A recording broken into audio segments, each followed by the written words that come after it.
Government نے پابندی لگائی ہو تو خرید و فروخت کا حکم. گورنمنٹ جن چیزوں کی خرید و فروخت پر پابندی لگاتی ہے کیا ان کی خرید و فروخت حلال ہوگی یا حرام؟ شکیل احمد راولپنڈی سے.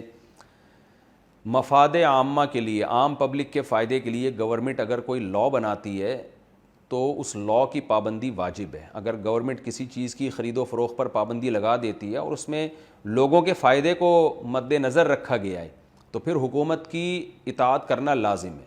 اور اگر گورنمنٹ نے کوئی دھاندلی کی ہے، کوئی گورنمنٹ کا افسر آ گیا، اس نے ایسی پابندی لگائی ہے جس میں اپنے مفاد کو سامنے رکھا ہے، عوام کے پبلک کے مفاد کو اس نے سامنے نہیں رکھا، تو پھر ایسی پابندیاں شریعت نے لازم نہیں کی ہیں. کیونکہ انتظامی جو مینجمنٹ سے جن امور کا تعلق ہے اس میں شریعت نے بہرحال حاکم کی اطاعت کا حکم دیا ہے. لیکن اگر حاکم کے 100% یقین ہے کہ حاکم نے جو اس میں لاء پاس کیا ہے وہ صرف اپنے فائدے کے لیے کیا ہے، عوام کی رعایت نہیں کی ہے، تو اس میں پھر شریعت حاکم کی اطاعت کو لازم نہیں کہتی. اور جس قانون کے بارے میں آپ کو پتہ نہیں ہے کہ یہ حکومت نے اپنے مفاد کو سامنے رکھا ہے یا پبلک کے مفاد کو، پتہ ہی نہیں ہے، تو اس میں پھر یہی سمجھا جائے گا کہ پبلک کے مفاد کو. کیونکہ جب تک آپ کے پاس دلیل نہیں ہے آپ بدگمان نہیں ہو سکتے، نہ حکومت سے نہ کسی فرد واحد سے. تو اس لیے عام حکم تو یہی ہے کہ گورنمنٹ مفاد عامہ کے لیے جو بھی لاء بناتی ہے عوام پر لازم ہے کہ اس کو وہ فالو کریں، فالو نہیں کرتے گنہگار ہوں گے. لیکن اگر 100% روز روشن کی طرح یقین ہو جاتا ہے کہ گورنمنٹ نے یہ قانون پبلک کے لیے نہیں بلکہ خاص طبقے کو سامنے رکھ کر بنایا ہے، جیسے ہوتا ہے ایسے بھی بعض قوانین ہوتے ہیں گورنمنٹ نے خاص طبقے کو سامنے رکھا ہوتا ہے، عام لوگوں کا فائدہ نہیں ہوتا اس میں، تو پھر شریعت اس میں آپ کو اطاعت کا حکم نہیں دیتی، اس میں پھر لازم نہیں ہوتا. سورہ اچھا یہ ہے، آٹومیٹک مشین میں کپڑے پاک ہو جائیں گے؟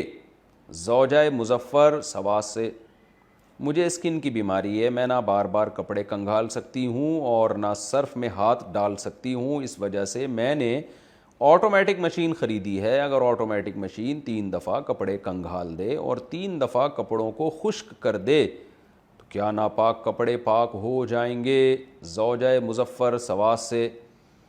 دیکھیں آٹومیٹک مشین اگر کپڑوں کو 3 دفعہ کنگھال دے، بشرطے کہ پہلی دفعہ تو دیکھیں کپڑے میں جب ناپاک کپڑے آپ نے ڈالے تو وہ تو دھلتے ہیں، وہ تو اسٹل ناپاک ہی رہتے ہیں. اس کے بعد جب آپ نے کپڑوں کو نکالا تو پھر 3 دفعہ الگ سے اس کو پانی میں ڈبو کے رکھنا ضروری ہے، صاف پانی میں. ایک دفعہ پانی میں، پھر دوسرے پانی میں، پھر تیسری دفعہ پانی میں، تو اس سے کپڑے پاک ہو جائیں گے. تو آٹومیٹک مشین کیا کرتی ہے کہ ایک دفعہ پانی نکال دیا، پھر دوبارہ پانی آیا، پھر تو اگر یہ عمل 3 دفعہ ہو چکا ہے اور کپڑے میں صابن کے اثرات بھی ختم ہو گئے، ایک تو صابن وہ ہوتا ہے جو جتنی دفعہ بھی دھوئیں نکلتا ہی نہیں ہے، اس کا اعتبار نہیں ہے، لیکن شروع میں جو بہت زیادہ جھاگ ہوتا ہے اس میں تو گندگی بھی ناپاکی بھی اسی میں ہوتی ہے نا، تو وہ آپ نکال دیں، اس کے بعد آپ 3 دفعہ کنگھال دیں اس کو، تو انشاءاللہ یہ کپڑے آپ کے پاک ہو جائیں گے. چاہے یہ کام آٹومیٹک مشین سے لیں یا خود سے کریں. انویسٹ شدہ پیسوں پر زکوٰۃ ہوگی؟ اچھا یہ آٹومیٹک مشین کے بارے میں ایک اور بات بھی ذہن میں رکھیں کہ اگر ایسا انتظام کر لیا جائے نا پانی کے بہانے کا، جیسے آٹومیٹک مشین نے تو 3 دفعہ دھو دیے، تو آپ چاہتی ہیں نا بالکل بے غبار طریقے سے کپڑے پاک ہو جائیں، تو ایسا طریقہ کریں کہ ایک طرف سے پانی نکل رہا ہو مشین میں اور ایک طرف سے آ رہا ہو، یعنی کپڑوں میں سے گزر کے نیچے سے نکل کے جا رہا ہو.